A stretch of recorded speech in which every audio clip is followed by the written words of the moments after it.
helping Filipinos navigate through a raging pandemic and now seeking answers from the Commission on Elections over an alleged data breach. Vice President Leni Robredo juggles her time to personally address these top-of-mind national concerns while making her case to the Filipino people to bid or in a bid for the highest position in the land come May 9th, 2022. We now have the Vice President herself for an up-close interview here on Newsnight. Good evening, ma'am, and thank you very much for joining us. Let's begin with this, the pandemic, of course, that is really top of mind.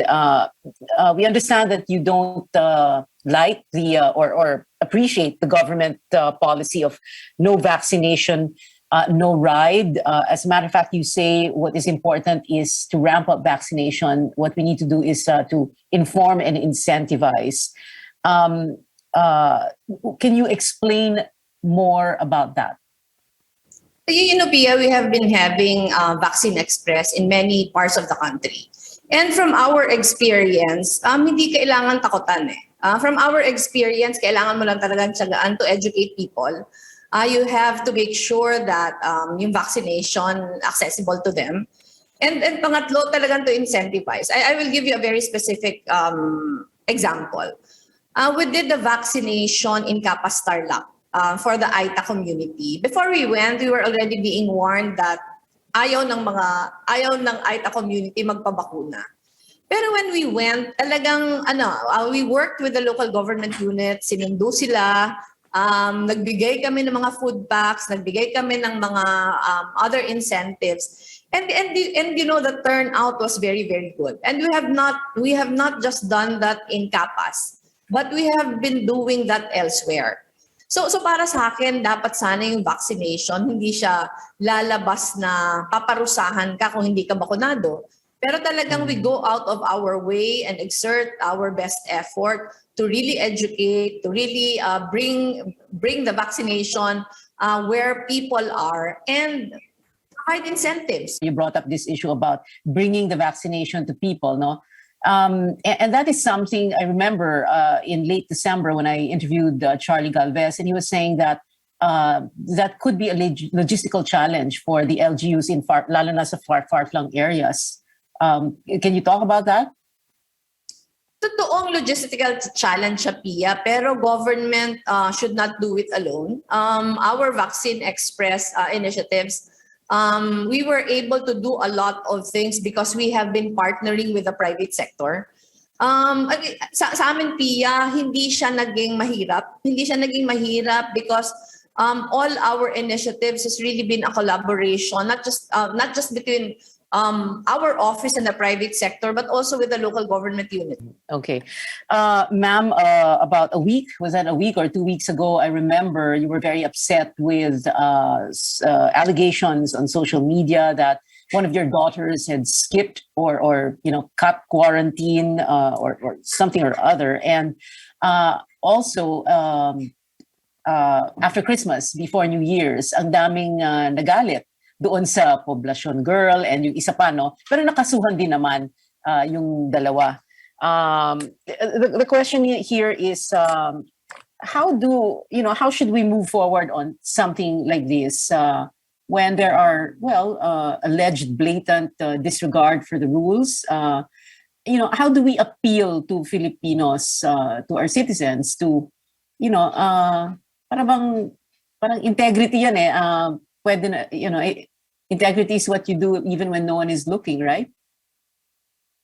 Ito, Pia, dapat natuto tayo from the lessons na yung Poblacion Girl incident gave us. Nung sumabog yon, marami yung naglabasan. Apparently, it has been happening already. So gusto ko sabihin, may problema tayo sa implementation. Kasi yung protocols naman are in place. Kaya sa akin, Pia, kailangan we should have learned from that lesson kasi it was very costly for us. So yung sa akin, halimbawa, ito personal experience, Pia, na yung mga anak ko traveled from the US, dumating sila on the 20th, na-swab sila on the 24th, lumabas yung kanilang results on the 25th. Sa tatlo kong anak, isa yung nag-positive. So my daughter was telling me na tinawagan siya ng Bureau of Quarantine, the protocols were explained to her, ang advice sa kanya, isolation facility. So ano naman, klaro yung mga protocols. So after checking out of the hotel, she went straight to the isolation facility, and nung nasa isolation facility, meron mga protocols in place. She was still required to do home quarantine for another 6 days. So kung nasusunod lang sana ito, Pia, maayos lahat. Halimbawa yung sa anak ko, walang nahawa in the family. Na-control yung spread of the virus. The main reason why nangyari yung Poblacion Girl incident, kasi may nagsiskip ng protocols na kung hindi sumabog, hindi ma-reveal yung mga gaps in the implementation. Which is also why kinasuhan na nga several people and groups. No, but ma'am, my last question before we go to a break, if you were to win the election, what is the first thing you would do to address the pandemic on day 1, June 30? Minutes after taking your oath, for example, if you were to win? Ako, Pia, talagang yung pinaka-first agenda is freedom from COVID. If we are able to control the transmission of the virus, it will set everything else in motion. So, eto yung first major step towards full recovery. And then we need to ensure the availability of jobs and livelihoods as we begin to make our way forward in the new normal. I think in mid-November, we put out our kalayaan sa COVID plan already. And in December, we put out our Hanap Buhay para sa lahat. It's available sa lennyrobredo.com. And yung sinasabi natin, the core principle of this plan is ensuring that progress is felt in the communities. And really that begins with jobs. Yung kalayaan sa COVID, kabahagi doon yung getting the economy back on its feet, making sure that the healthcare system will be resilient moving forward, and yung education. Grabe yung damage to the education of our children. 2 years na, Pia. 2 years na hindi talaga nakakapasok yung marami sa ating mga So talagang ito yung mga priorities natin. And since elections na pinag-usapan, ma'am, let's jump from the pandemic to politics. But we're going to do that after taking this very short break. Keep it here on CNN Philippines.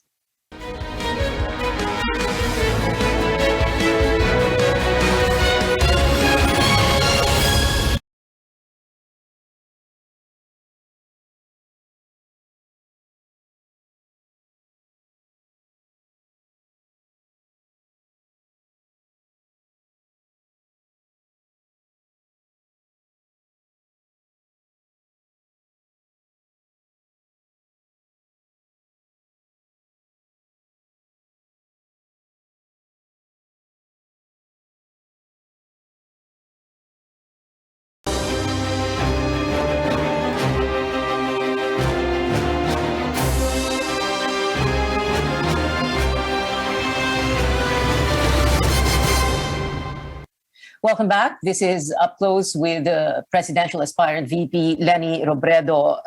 Ma'am, Vice President, I remember the April 2016 CNN Philippines VP debate. You said, and I paraphrase, "I will be the last woman standing." Can you still say that today with 2 huge factors?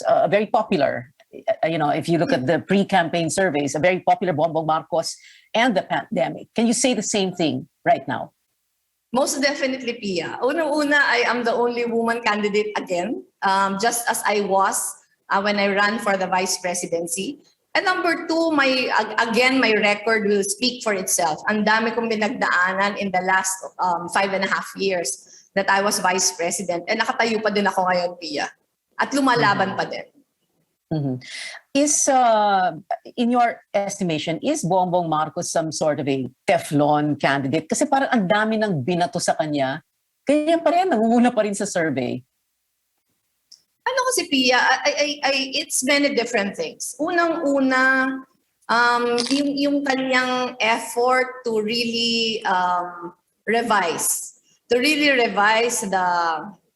way people, parang to really, not just history, not just to really revise history, pero pabanguhin yung pabanguhin yung pagtingin ng tao sa mga Marcoses. Yung initiative na to, ginawa way back, even before he ran for the vice presidency. And over the years, relentless talaga yung effort na gawin yon. And ngayon, nire-reap niya yung benefits noon. Na-own niya talaga yung social media, Pia. In fact, it's one of the more difficult challenges that we are facing. Because alam natin, sobrang dami ng fake accounts ngayon. Alam natin na social media is working on algorithms. So nasa-saturate talaga yung mga distribution channels na yung tao hindi na nabibigyan ng enough na opportunity to really know what is right and what is wrong. So kailangan doble talaga yung effort to make it known to people what is true and what is not. Do you think, or should he be disqualified, or do you want him disqualified? Because many of those who believe in you and will vote for you want him disqualified for reasons that were used to file those DQ cases against him, or the petitions to cancel his COC. Or do you want to slug it out with him this May 2022? I remember you said you wanted na yung kalabanin talaga siya. Ako Pia, ayoko mag-comment dun sa disqualification case, but if you were to ask me, mas gusto ko talunin natin siya sa eleksyon para matapos na ito. Mas gusto niyong talunin siya sa eleksyon. Anong matapos na ito? Ano yung ito doon? Yung narrative kasi, Pia, kung naalala mo, yung narrative, kung naalala mo, nung natalo ko siya sa eleksyon, dahil inuun niya yung social media, ang daming naniniwala na dinaya ko siya. Kahit ilang beses pa ako nanalo sa Supreme Court, ito yung narrative na pinupush niya. So kailangan talagang talunan siya sa susunod na eleksyon para once and for all, mahinto na yung ginagawa niya na pagpapapaniwala sa tao nung narrative na gusto niyang i-push. Are there any regrets, ma'am, at this point in time that the four of you, Ping Lacson, Isko Moreno, and Manny Pacquiao didn't get your act together in a way, or didn't unite, hindi kayo nag-solidify? I would have to admit I was frustrated at first because I was very hopeful. I was very hopeful when I started talking to the many different candidates na we would unite behind one common candidate. Pero regret siguro, Pia, hindi. Kasi I exerted all effort.